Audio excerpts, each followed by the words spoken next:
நான் கோட் படம் பார்க்கணுன்றதுல எனக்கு இருக்கிற இதில் இந்த கேப்டன் எப்படி வர்றாரு, இந்த 2 பேரும் என்ன பண்ண போகிறாங்க, ஸ்க்ரீனில் எப்படி ஷேர் பண்ண போகிறாங்கன்றது இப்போ நினச்சாலும் எனக்கு கூஸ் பம்பாக இருக்குது. விஜயகாந்த் சாருக்கான இடம் அவருக்கு எப்பவுமே இந்த மாதிரி ஒரு விஷயத்தை கிரியேட் பண்ணி அதை அவர் யார் கூட செய்கிறாருன்னு ஒரு காம்பினேஷன் இருக்குல்ல, அந்த வேல்யூவில் இஸ் த பெஸ்ட். ஏன்னா இவர் அறிமுகப்படுத்தினார்.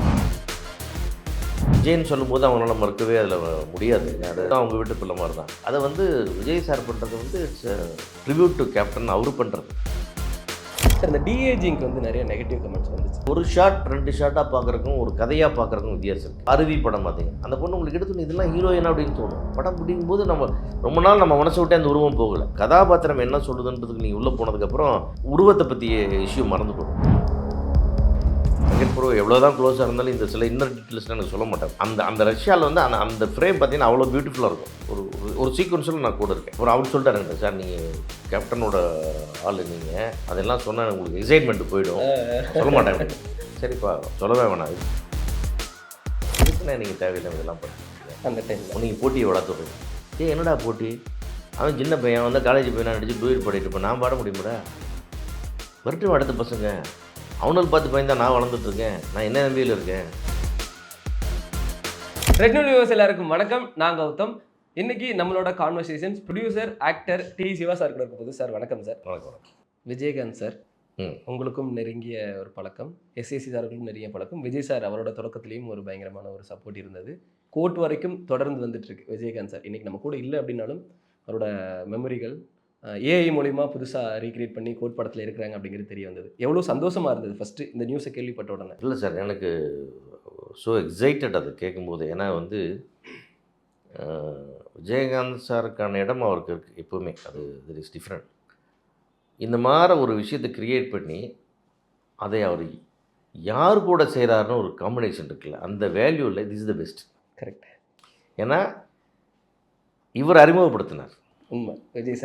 விஜய் சார் அவர் வந்து ஒரு கெஸ்ட் ரோல் பண்ணி இவரை கொண்டாந்து அறிமுகப்படுத்தும் போது, அதே மாதிரி சூர்யா அவர்களுக்காக ஒரு படத்துலேயும் நடித்து அறிமுகப்படுத்தும் போது, ஆமாம், இப்போல்லாம் நாங்களாம் கூட இதுன்றப்போ சில ஒரு டேரக்டர் எதுக்குண்ணே நீங்கள் தேவையில்லாம இதெல்லாம் பண்ணிட்டுருக்கீங்க, அந்த டைமில் நீங்கள் போட்டியை வளர்த்துடுறீங்க.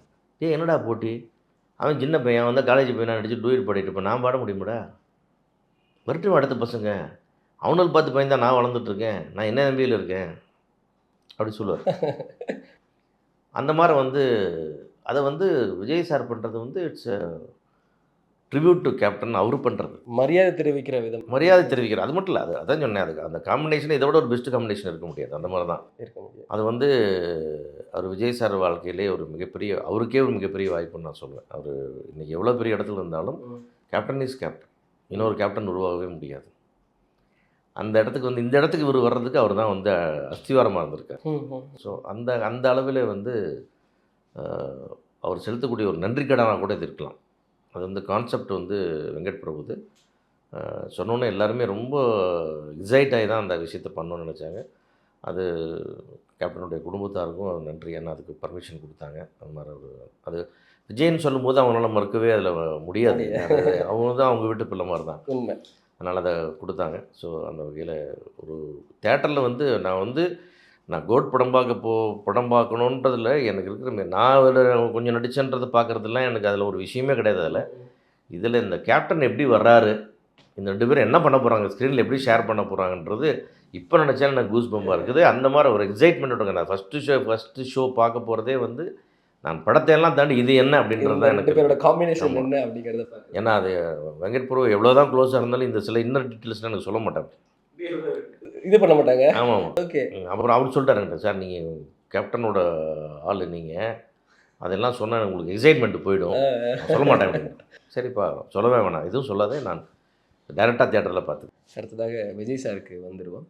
கோட் படத்தில் ட்ரெய்லரில் பார்த்தோம், மிக முக்கியமான கதாபாத்திரங்கள் ட்ரெய்லரில் இருக்கும் அப்படிங்கிறது எல்லாருக்குமே தெரியும். நீங்களும் விஜய் சாரும் நடந்து போகிற மாதிரி ஒரு ஷாட் ஃபாரினில், எந்த மாதிரின்னு கதை சொல்ல முடியாது, எப்படி இருக்கும் அப்படிங்கிறது தெரிஞ்சுக்கலாமா சார்? ஆக்சுவலாக அந்த ஷாட் வந்ததுக்கு காரணம் அந்த ஷாட்டில் இருக்கிற கிராண்டியருக்காக போட்டாங்க, என்னோட முக்கியத்துவத்துக்காக போடல. நீங்கள் அப்படி எடுத்துக்க வேண்டாம், ஸ்குவாடில் நீங்களும் இருக்கீங்க போலே. இல்லை அதான் சொன்னேன், நம்ம பாத்திரம்ன்றது ஒரு சிறிய இடம். அது வந்து அதான் சொன்னேன், அது அந்த இடத்துல அது யார் வேணால் போடலாம் அந்த இடத்துல. அது என்ன போட்டதுக்கு காரணம் என்னுடைய வெங்கட் பிரபுன்றதுனால அது நடந்துச்சு, அவ்வளோதான். Okay, okay. அந்த அந்த ரஷ்யாவில் வந்து அந்த அந்த ஃப்ரேம் பார்த்தீங்கன்னா அவ்வளோ பியூட்டிஃபுல்லாக இருக்கும். ஆமாம். அந்த அந்த அந்த அந்த சர்க்கிள் இருக்கு இல்லையா, அந்த அந்த அந்த இடம் வந்து ரொம்ப கிராண்டியராக இருக்கும் அந்த பேக்ரவுண்ட். அது ஒரு லாங் ஷாட் இருக்கும்போது அது ஒரு கிராண்டியருக்காக போடப்பட்டது. அது சரி நானும் இருக்கேன்றனால ஒரு ஷாட்டை தம்பி போட்டு விட்ருக்கேன், அவ்வளோதான். மற்றபடி அதில் ஒரு பெரிய கதாபாத்திரம்லாம் இல்லை. அது ஒரு ஒரு ஒரு சீக்வன்ஸில் நான் கூட இருக்கேன். அது அது அதுவே எனக்கு பெரிய பெருமை. சந்தோஷம் அப்படின்னு சொல்லலை சார்.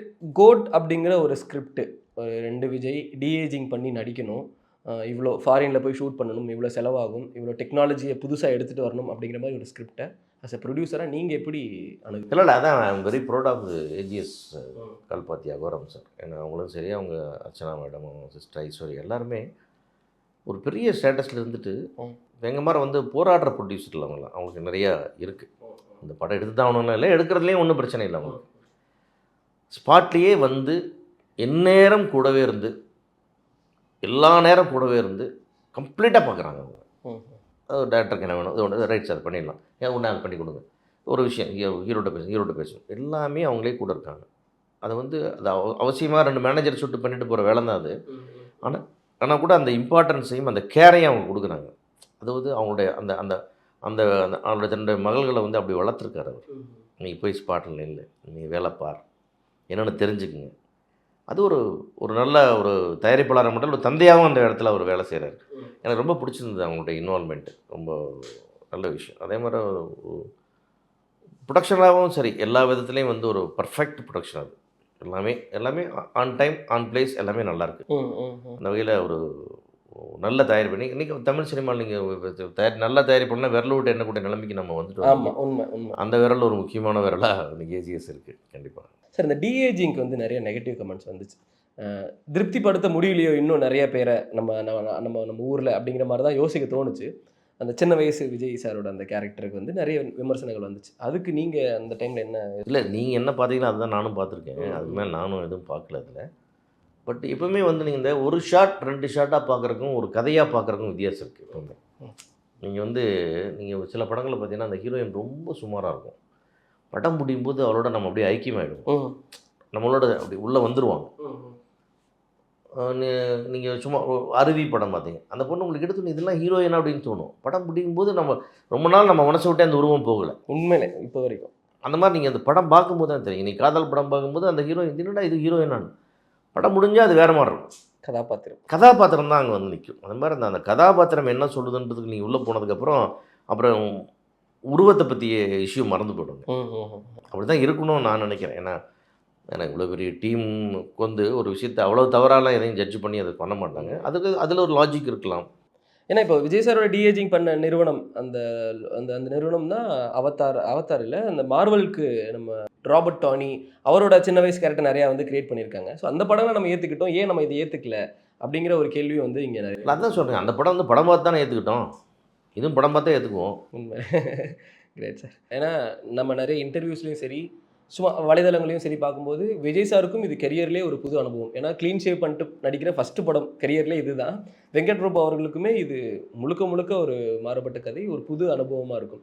இது 2 பேருமே சேர்ந்து கொலா பண்ணுற இந்த அனுபவம் எங்களுக்கு எப்படி கிடைக்கும் அப்படிங்கிற ஒரு எதிர்பார்ப்பு பயங்கரமாக இருந்தது. ஸ்பாட்டில் நீங்கள் இருந்திருப்பீங்க, உங்களுக்கு எப்படி இருந்தது? இல்லை, நான் இருந்தது ஒரு சிறிய போர்ஷன், சில நாட்கள். அது ஓகே.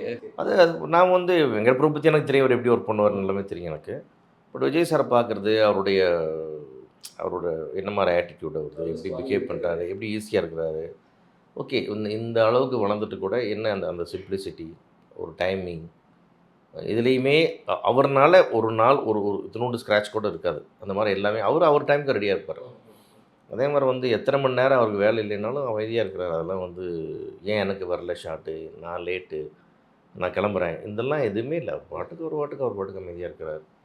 அது மாதிரி ஒரு ஷார்ட்டில் அவர் பண்ணுறார். அது சாதாரணமாக பேசும்போது இப்படி ரொம்ப அமைதியாக, நான் ஒரு கொஞ்சம் சுபாவமாகவே அவர் கொஞ்சம் அமைதியானவர். அவர் கொஞ்சம் ரொம்ப சாதாரணமாக பேசிகிட்டு இருப்பார். இந்த ஷார்ட்டு வந்த உடனே எங்கேருந்து தான் அந்த கண்ணெல்லாம் அவ்வளோ பெருசாகுமோ, அந்த ரியாக்ஷன் வருமோ தெரியவே தெரியாது. இப்போ தாண்டா நம்மகிட்ட நல்லா தானே பேசிகிட்டு இருந்தார். அதுக்கு அங்கே போனோன்னு அப்படியே அந்த ஃபெரோசியஸான அந்த மூமெண்ட் ஒன்று வரும்னா அது வரும். அதுதான் ஒரு ஆக்டருக்கான தகுதி இல்லையா? அந்த வகையில் ரொம்ப அப்படியே பார்த்துட்டே இருப்பேன் நான்.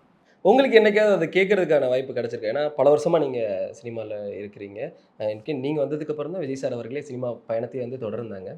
பிஹைண்ட் த கேம் ரொம்ப சைலண்ட்டாக அமைதியாக இருக்கிற ஒரு பர்சன் ஆன் ஸ்க்ரீன் போனதுக்கப்புறம் பயங்கரமாக வெடிக்கிறது எப்படி அப்படிங்கிற மாதிரி ஏதாவது நீங்கள் யோசிச்சிருக்கீங்களா ஏதாவது? இல்லை அதான் சார் அதான் சொன்னேன். அது வந்து நீங்கள் பார்த்தீங்கன்னா, அவரு நிறைய நேரம் ஷூட்டிங் ஸ்பாட்டில கொஞ்சம் சைலண்ட் ஆகுறதுக்கு காரணம் வந்து, அவரு அத வந்து அவருக்குள்ள அவர் அத பார்த்துட்டு இருக்கிறாருன்னு தான் நான் நினைக்கிறேன். கேரக்டரை அந்த யோசிச்சுட்டே கேரக்டரை யோசிச்சுட்டு அந்த ஷாட்ல அது கேரக்டர் இல்ல. அந்த ஷாட் என்ன பண்ணணுன்றதுக்கு போயிடுறாரு. ம் ம் ம் நீங்க வந்து இப்ப நெறைய பேர் வந்து இப்படி பேசிட்டே டக்குன்னு ஷாட்டுக்கு போவாங்களே, அதெல்லாம் இல்ல இவரு. அந்த ஷாட்டுக்கு முன்னாடி அவர் அதுக்கான ஒரு நேரம் எடுத்துக்கிறாரு. ரொம்ப கான்சன்ட்ரேட் பண்ணி ஒரு ஒரு தியான நிலைக்கு போற மாரி போயிட்டு, எல்லாம் திங்க் பண்ணி, அதுக்கப்புறம் வந்து அந்த ஷாட்டுக்கு போனா, அது வேற மாரி இருக்கும். இருக்கும் இல்லையா சார்? ஸோ நமக்கு தெரியுது. அது ஏன் அமைதியா இருக்கிறாருன்னா, அது அவருக்குள்ளேயே அவர் ப்ரிப்பேர் ஆயிட்டு இருக்காரு. அதுதான் விஷயம். அந்த மாரி அதான் சொன்னேன். ஏன் பிடிக்கும் அப்படின்னு சொன்னீங்கன்னா, ரசிகனா பிடிக்கிறது நம்ம தியேட்டர்ல தான் ரசிகனா பிடிக்கும். நம்ம ஒரு தயாரிப்பாளரா இருந்து ஒரு சினிமால இவ்வளவு லாப நஷ்டங்கள், கஷ்டங்களை, அந்த சிரமம் நல்லதெல்லாம் பார்த்துட்டு வரோம் இல்லையா? அப்போ ஒரு நடிகருக்கு வந்து இப்படி ஒரு டெடிகேஷன் இருக்கு. இந்த மாரி ஒரு இருக்குன்னா, அது நம்மளுக்கு பிடிக்கும். ம் ம் ம் டெடிகேஷன் உள்ள எல்லா நடிகர்களையும் நமக்கு பிடிக்கும். பட் இவர் பக்கத்துல வந்து பார்க்கும்போது இன்னும் ரொம்ப ஆச்சரியமா இருந்தது அது. உண்மையா ரொம்ப நல்லா இருந்தது.